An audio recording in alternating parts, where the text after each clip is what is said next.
پہاڑی زبان میں اپڈیٹ سنیے۔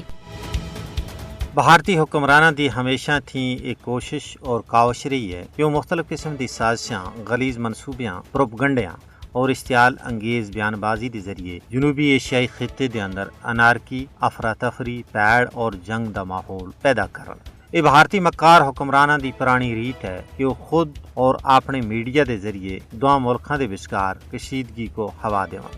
اسے پرانی نفرت اور اشتعال انگیزی دی پالیسی کو ایک باری پھر تازہ کردے ہویا بھارتی وزیراں ایس جے شنکر اور راجناتھ سنگھ دے آزاد جموں کشمیر دے اتے دعوے علاقائی امن و سلامتی اور استحکام واسطے بھارت دے بدھے ہوئے خطرے دی گھنٹی بجا رہا ہے۔ آزاد جموں کشمیر اتے بھارتی سیاسی اور عسکری قیادت دے غیر ذمہ دارانہ ریمارکس کشیدگی کو مزید ہوا دے اور جنوبی ایشیائی خطے کو جنگ دے علاوہ پھینک رہے ہیں۔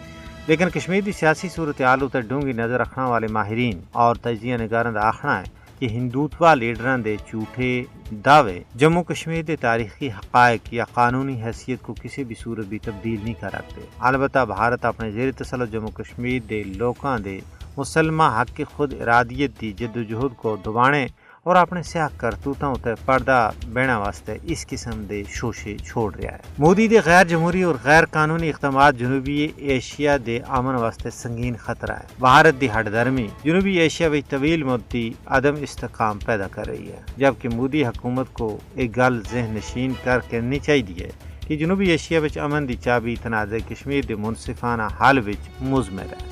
آج تک پاکستان دی طرفوں امن و استحکام دی کوششوں کو بھی بھارت سن کوئی اہمیت نہیں دیتی، جس وجہ نال پاک بھارت دے بچکار بھی تلخی وچ واضح ہویا ہے۔ ہن یہ بین الاقوامی برادری دی ذمہ داری ہے کہ وہ خطے وچ پائیدار امن واسطے بھارت کو اشتعال انگیزی تھی روکن۔